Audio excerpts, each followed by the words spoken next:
पीछे आ जाओ, total vote कम हुआ है, लेकिन उसके बावजूद भी अगर आप देखेंगे हर विधानसभा में पार्टी का वोट बढ़ा है।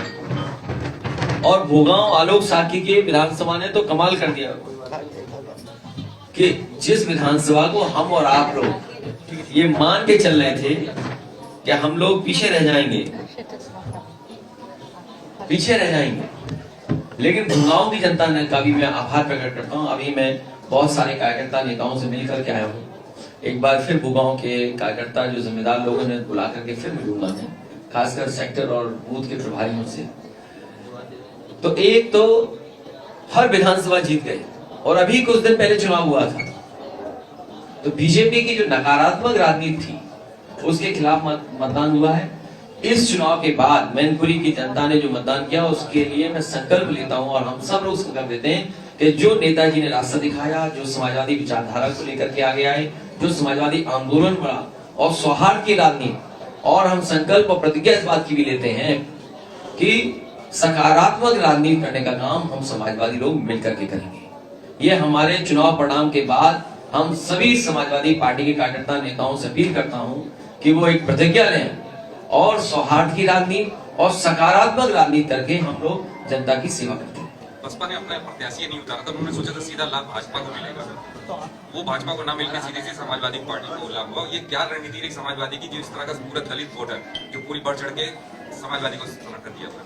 ये विश्लेषण आप लोग करिए, ये पत्रकार हमारे साथी करें, लेकिन मैं ये कहना चाहता हूँ कि मैनपुरी के हर एक मतदाता ने जाति धर्म से ऊपर उठ करके मतदान किया है।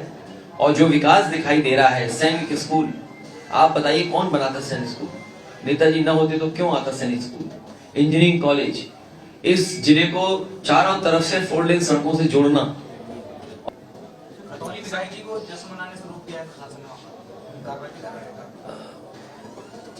अब जश्न अलग अलग रूप से मनाया जाता है, अब हम लोग भी जश्न मना रहे हैं, लेकिन क्योंकि नेताजी का क्षेत्र नेताजी नहीं है तो हम मिल बैठ करके जो कार्यकर्ता हैं उनसे परिचय और उनसे मुलाकात, उनको धन्यवाद दे रहे हैं। चुनाव को लेकर भैया क्या तैयारी? बहुत जल्दी तैयारी है, वो चुनाव ऐसा है घर घर का चुनाव, उसका भी निर्णय जल्दी ले लेंगे।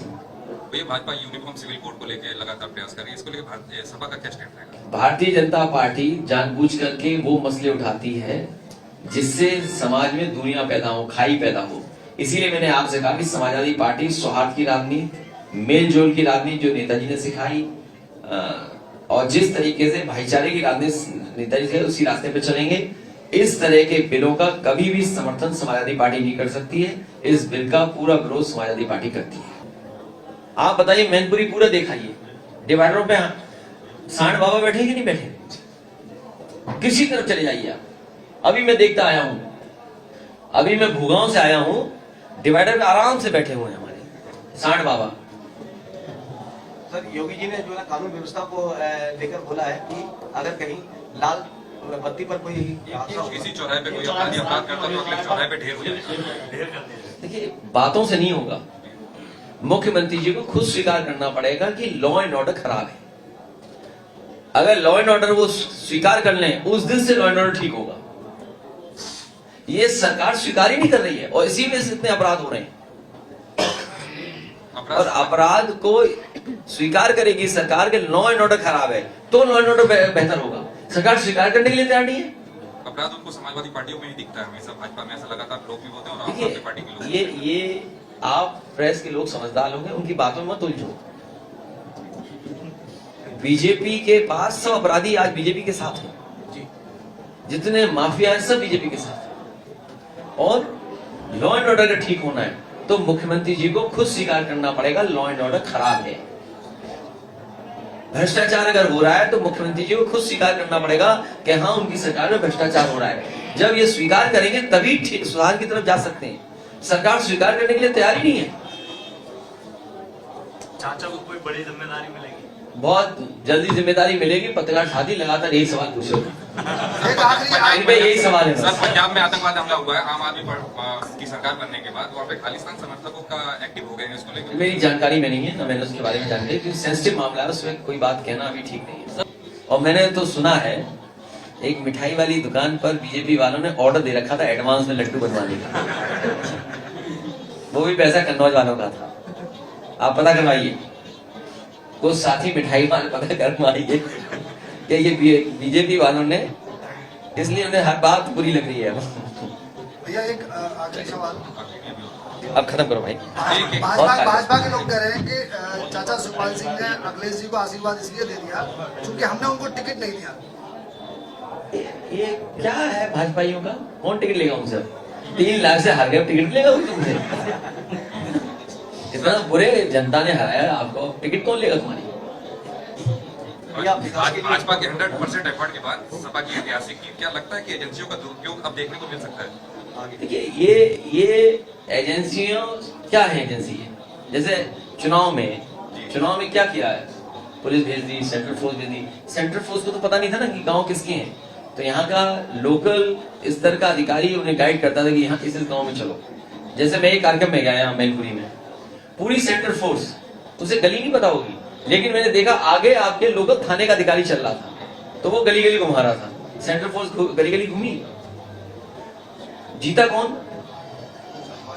तो जो एजेंसियां लगाई जाएंगी, हमें अपने कागज वगैरह तैयार रखने पड़ेंगे चुनाव के दरमियान कि भाई कोई पूछताछ होगी तो कागज दिखा दीजिए कि ये है।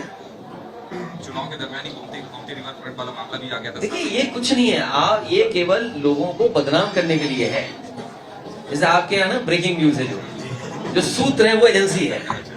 आप सूत्र बताते नहीं हो, जैसे हम आपसे पूछेंगे कौन सूत्र है, मतलब सूत्र है। इसी तरह एजेंसियां हैं, इनका कोई मतलब नहीं है। कागज अगर चेक करेंगे हम लोग दिखाएंगे, और फिर कोर्ट में मामला है, कैबिनेट के डिसीजन है। अगर आप कैबिनेट का भी नहीं मानेंगे आप, तो फिर हर एक की जांच होगी। कैबिनेट आखिरकार क्यों है, विधानसभा क्यों है? जो समाजवादी पार्टी का रिवर फ्रंट का प्रोजेक्ट है वो कैबिनेट से पास है। और मैं आपसे कह रहा हूं, आज यहाँ बैठ करके सभी हमारे विधायक सांसद बैठे हुए हैं और आप पत्रकार साथी मैनपुरी के हो। वैसे मैनपुरी में लखनऊ के बराबर इस ईसा नदी पे हम लोग रिवर फ्रंट बनाएंगे जब हम लोगों को मौका मिलेगा। लखनऊ के बराबर, जिससे कि लगे कुछ मैनपुरी में घूमने की जगह है। बीजेपी को हर अच्छी चीज बुरी लगती है, वहां घूमते हैं लोग, नए उम्र के लोग बैठते हैं, चाट खाते हैं, केक बच्चे आके काटते हैं। परिवार के लिए गेट टुगेदर क्या है? आप घर पे जाए, परिवार से मिले, जाके परिवार के लिए घुमाने ले चलो, तो कम से कम रिवर फ्रंट तो है। बीजेपी वालों को इससे कोई मतलब ही नहीं है कि परिवार के लोग कहीं घूमने जाएं। आपने अपने कार्यकाल में योगी जी की बात बताई थी, फाइल आपने वापस कर दी थी। उस समय गया, समय हमारे पास थोड़ी है वो। क्या लगता है कि उसका मतलब वो नहीं करना था, आपका निर्णय उसमें गलत था? देखिए राजनीति में परंपरा ये कि किसी पॉलिटिकल लीडर को झूठा नहीं फंसाना चाहिए। जो ऑलरेडी आजम साहब के साथ किया है, पूरे देश की राजनीति में इस तरह का किसी के साथ नहीं हुआ। आपके सब है, लेखपाल, तहसीलदार, एसडीएम। आप बताइए, एसडीएम है, लेखपाल है, एसओ है, हमारा कहना माने सरकार का कहना माने, किसको भी अपराधी बना देंगे। आपके पत्रकार साथी आप लोग जानते होंगे, एक ने दाल में पानी दिखा दिया, वो जेल चला गया, नमक से रोटी गई, वो जेल चला गया। सच्ची खबरों पे लोग जेल गए हैं।